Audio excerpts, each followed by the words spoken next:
I'm on a book tour, and I'm afraid you're going to get a bit of that. What I've done is to take the last chapter of my book. Jerry so effectively this afternoon covered all the evidence for evolution, which is what my book is about as well. So I wouldn't even attempt to do the same thing as that. What I'm going to do is just take the last chapter. The last chapter of my book, There is Grandeur, is based upon the last paragraph of Darwin's Origin of Species. Every section heading in my last chapter is one sentence of Darwin's last paragraph. So what I've done is just to take the last paragraph of Darwin and make an exegesis of each sentence. Unlike his evolutionist grandfather, Erasmus, whose scientific verse was somewhat surprisingly, I have to say, admired by Wordsworth and Coleridge, Charles Darwin was not known as a poet, but he rose to a lyrical crescendo in the last paragraph of The Origin of Species. Thus, from the war of nature, from famine and death, the most exalted object which we are capable of conceiving, namely the production of the higher animals, directly follows. There is grandeur in this view of life, with its several powers having been originally breathed into a few forms or into one. And that whilst this planet has gone cycling on according to the fixed law of gravity, from so simple a beginning, endless forms most beautiful and most wonderful have been and are being evolved.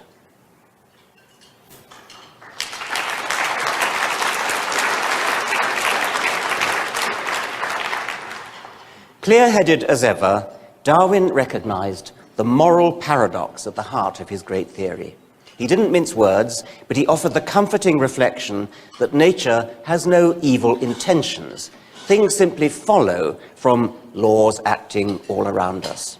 To quote an earlier sentence from the same paragraph, he had said something similar at the end of chapter 7 of The Origin.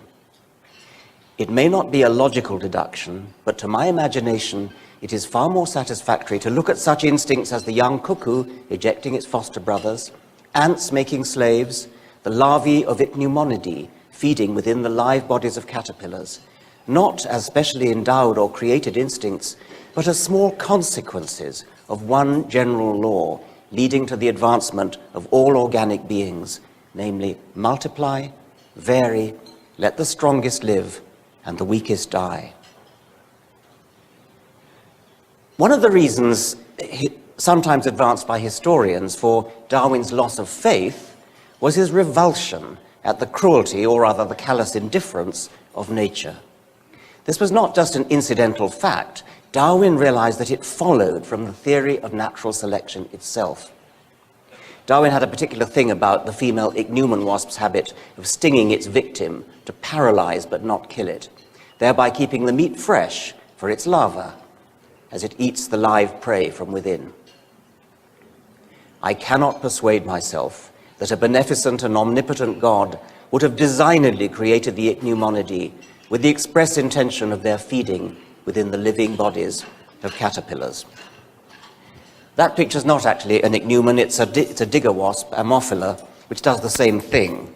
The story's even more macabre because the wasp, at least according to Fabre, methodically stings each ganglion down the ventral side of the caterpillar so that it stays alive but can't move. Darwin couldn't persuade himself that a beneficent creator would conceive such a habit. But with natural selection in the driving seat, all becomes clear, understandable, and sensible. Natural selection cares naught for any comfort. Why should it? For something to happen in nature, the only requirement is that the same happening in ancestral times assisted the survival of the genes promoting it. Gene survival is a sufficient explanation for the cruelty of wasps and the callous indifference of all nature, sufficient and satisfying to the intellect, if not to human compassion. Yes, there is grandeur in this view of life, and even a kind of grandeur in nature's serene indifference to the suffering that inexorably follows in the wake of its guiding principle, survival of the fittest. Theologians, if there are any present, should feel free to wince at this echo of a familiar ploy in theodicy, in which suffering is seen as an inevitable correlate of free will. Biologists, for their part, will find inexorably by no means too strong when they reflect on the biological function of the capacity to suffer. Suffering is there for a reason. It's a signal that all is not well, a signal to the animal to do something to reduce the suffering. If animals are not suffering, somebody, a predator perhaps or a parasite, isn't working hard enough at the business of gene survival. Scientists are human, and they're as entitled as anyone to revile cruelty and abhor suffering. But good scientists, like Darwin, recognize that truths about the real world have to be faced, however distasteful. Moreover, if we're going to admit subjective considerations, there is a fascination in the bleak logic that pervades all of life, including wasps homing in on the nerve ganglia down the length of their prey, cuckoos ejecting their foster brothers, slave-making ants, and the single-minded, or rather zero-minded, indifference to suffering shown by all parasites and predators. Darwin was bending over backwards to console when he concluded his chapter on the struggle for survival with these words: "All that we can do is to keep steadily in mind that each organic being is striving to increase at a geometrical ratio, that each at some period of its life, during some season of the year, during each generation or at intervals, has to struggle for life and to suffer great destruction. When we reflect on this struggle, we may console ourselves with the full belief that the war of nature is not incessant, that no fear is felt, that death is generally prompt, and that the vigorous, the healthy, and the happy survive and multiply." Shooting the messenger is one of humanity's sillier foibles, and it underlies a good slice of the opposition to evolution that is so lamentably widespread, especially in America. Teach children that they're animals and they'll behave like animals. Even if it were true that evolution, or the teaching of evolution, encouraged immorality, that would not imply that the theory of evolution was false. It's quite astonishing how many people cannot grasp this simple point of logic. The fallacy is so common it even has a name, the argumentum ad consequentiam. X is true or false because of how much I like or dislike the consequences. Is the production of the higher animals really the most exalted object which we are capable of conceiving? Most exalted, really? Are there not more exalted objects? Art, spirituality, Romeo and Juliet, general relativity, the choral symphony, the Sistine Chapel, love. You have to remember that for all his modesty, Darwin nursed high ambitions. On his worldview, everything about the human mind, all our emotions and spiritual pretensions, all arts and mathematics, philosophy and music, all feats of intellect and exertions of spirit, result from the same process that delivered the higher animals. It is not just that without evolved brains, spirituality and music would be impossible.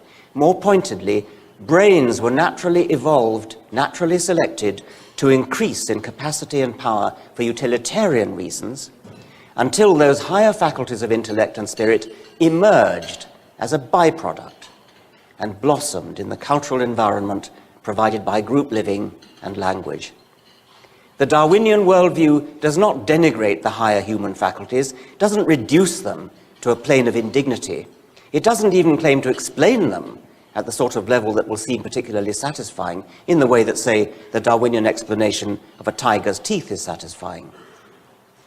But it does claim to have wiped out the impenetrable, not even worth trying to penetrate, mystery that must have dogged all efforts to understand in pre-Darwinian times. Whatever we think about that, does the production of the higher animals directly follow from the war of nature, from famine and death? Well, yes, it does. It directly follows if you understand Darwin's reasoning, but nobody understood it until the 19th century. And many still don't understand it, or perhaps are reluctant to do so. It isn't hard to see why.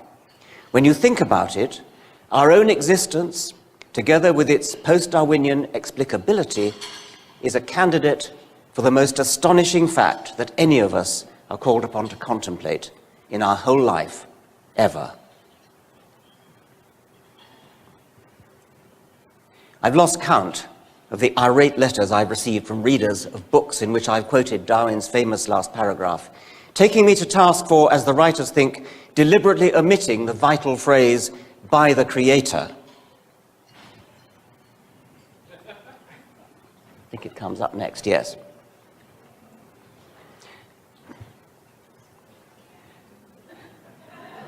These zealous correspondents forget that Darwin's great book went through 6 editions. In the first edition, the sentence is, as I've written it here, presumably bowing to pressure from the religious lobby. Darwin inserted "by the Creator" in the second and all subsequent editions. Unless there's a very good reason to the contrary, when quoting the origin, I always quote the first edition. This is partly because my own copy of that historic print run of 1250 is one of my most precious possessions, given me by my benefactor and friend Charles Simone. But it's also because the first edition is the most historically important. It's the one that thumped the Victorian solar plexus and drove out the wind of centuries. Moreover, later editions, especially the 6th, pandered to more than public opinion. In an attempt to respond to various learned but misguided critics of the first edition, Darwin backtracked and even reversed his position on a number of important points that he had actually got right in the first place. So for my money, having been originally breathed, it is, with no mention of any creator. It seems that Darwin regretted this sop to religious opinion.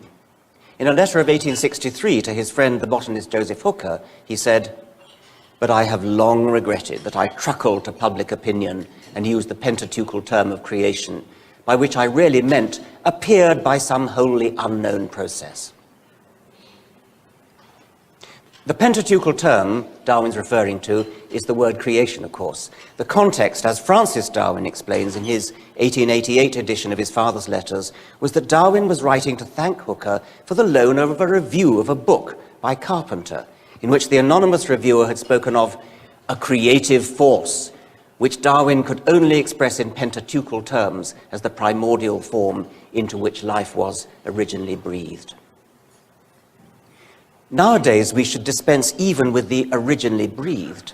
What is it that is supposed to have been breathed into what? Presumably, the intended reference was to some kind of breath of life. But what might that mean? The harder we look at the border between life and non-life, the more elusive does the distinction become. Life, the animate, was supposed to have some sort of vibrant, throbbing quality, some vital essence, made to sound yet more mysterious when dropped into French, élan vital. Life, it seemed, was made of a special living substance, a witch's brew called protoplasm. Conan Doyle's Professor Challenger, a fictional character even more preposterous than Sherlock Holmes, discovered that the Earth was a living, kind of giant sea urchin, with its shell being the crust that we see and its core comprising pure protoplasm. Right up to the middle of the 20th century, life was thought to be qualitatively beyond physics and chemistry. No longer. The difference between life and non-life is a matter not of substance, but of information. Living things contain prodigious quantities of information. Most of the information is digitally coded in DNA, and there's also a substantial quantity coded in other ways, as we shall see presently. To get an idea of the dramatic impact of the molecular biology revolution, the Watson-Crick revolution, on our whole attitude to life, listen to another last paragraph, this time from the authoritative Short History of Biology written by Charles Singer in 1931. Despite interpretations to the contrary, the theory of the gene is not a mechanist theory. The gene is no more comprehensible as a chemical or physical entity than is the cell, or for that matter, the organism itself. Further, though the theory speaks in terms of genes as the atomic theory speaks in terms of atoms, it must be remembered that there is a fundamental distinction between the two theories.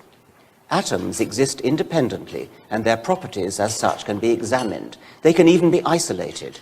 Though we cannot see them, we can deal with them under various conditions and in various combinations. We can deal with them individually. Not so the gene. It exists only as part of the chromosome, and the chromosome only as part of a cell. If I ask for a living chromosome, that is, for the only effective kind of chromosome, no one can give it to me except in its living surroundings, any more than he can give me a living arm or leg. The doctrine of the relativity of functions is as true for the gene as it is for any of the organs of the body.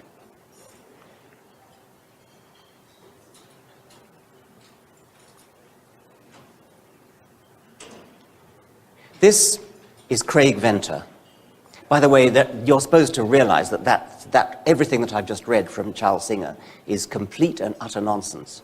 And yet it's what we all thought before Watson and Crick came along.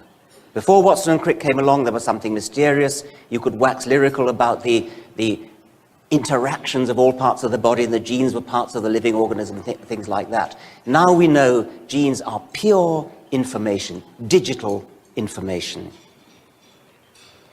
This is Craig Venter.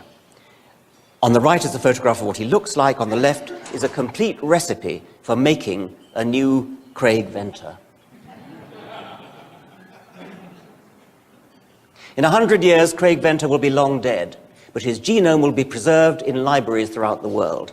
By then, embryological technology will have advanced to the point where it'll be easy to render the letters in the library copy of that book back into their original DNA form, inject them into a denucleated egg, implant it into a woman, and bring into the world a new Craig Venter. It will not be Craig Venter, it'll be an identical twin, who will very probably grow into a brilliant scientist, although the science he studies will be very different, because the world of science will have moved on hugely in 100 years. But the only point I want to make is the remarkable fact that our entire genome can be reversibly translated into letters of the alphabet and stored on paper or on a computer disk. From an evolutionary point of view, the DNA, which is characteristic of any species, is naturally selected so that it becomes a set of instructions for surviving and reproducing in the normal environment of that species. But bird DNA includes instructions for how to build wings and how to build a nervous system that knows how to fly with them. Dolphin DNA includes instructions for how to swim. Aardvark DNA includes instructions for how to dig. Octopus DNA includes instructions for how to change color, and so on. The genetic database of a species will become a storehouse of information about the environments of the past. Environments in which ancestors survived and passed on the genes that helped them to do so. To the extent that present and future environments resemble those of the past, mostly they do, this genetic book of the dead will turn out to be a useful manual for survival in the present and future. The repository of that information will at any one moment reside in individual bodies, but in the longer term, where reproduction is sexual and DNA is shuffled from body to body, the database of survival instructions will be the gene pool of the species. Each individual's genome in any one generation will be a sample from the species database. Different species will have different databases because of their different ancestral worlds. Like sand bluffs cast into fantastic shapes by the desert winds, the database in the gene pool of camels will encode information about deserts and how to survive in them. The DNA in mole gene pools will contain instructions and hints for survival in dark, moist soil. The DNA in predator gene pools will increasingly contain information about prey animals, their evasive tricks and how to outsmart them. The DNA in prey gene pools will come to contain information about predators and how to dodge and outrun them.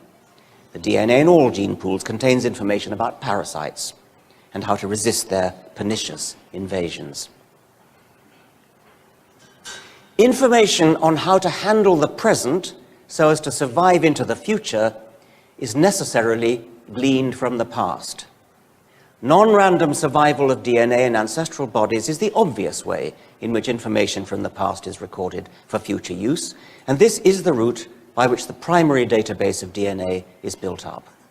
But there are three further ways in which information about the past is sequestered and used to improve future survival. These are the immune system, the nervous system, and culture. Along with wings, lungs, and all the other apparatus for survival, each of the three secondary information-gathering systems was ultimately prefigured by the primary one, natural selection of DNA. We could call them together the four memories. The first memory is the DNA repository of ancestral survival techniques, written on the moving scroll that is the gene pool of the species. I've said enough about this and will say no more. The second memory. Just as the inherited database of DNA records the recurrent details of ancestral environments and how to survive them, the immune system, the second memory, does the same thing for diseases and other insults to the body during the individual's own lifetime. This database of past diseases and how to survive them is unique to each individual and is written in the repertoire of proteins we call antibodies. One population of antibodies for each pathogen, precisely tailored by past experience with the proteins that characterize the pathogen. Like many children of my generation, I had measles and chickenpox. My body remembers the experience, the memories being embodied in antibody proteins, along with the rest of my personal database of previously vanquished invaders. I fortunately never had polio, but medical science has cleverly devised techniques, vaccination, for planting false memories of diseases never suffered. I shall never contract polio because my body thinks it has done so in the past, and my immune system database is equipped with the appropriate antibodies, fooled into making them by the injection of a harmless version of the virus. Fascinatingly, as the work of various Nobel Prize-winning medical scientists has shown, the immune system's database is itself built up by a quasi-Darwinian process of random variation and non-random selection. But in this case, the non-random selection is not selection of bodies for their capacity to survive, but of proteins within the body for their capacity to envelop or otherwise neutralize invading proteins.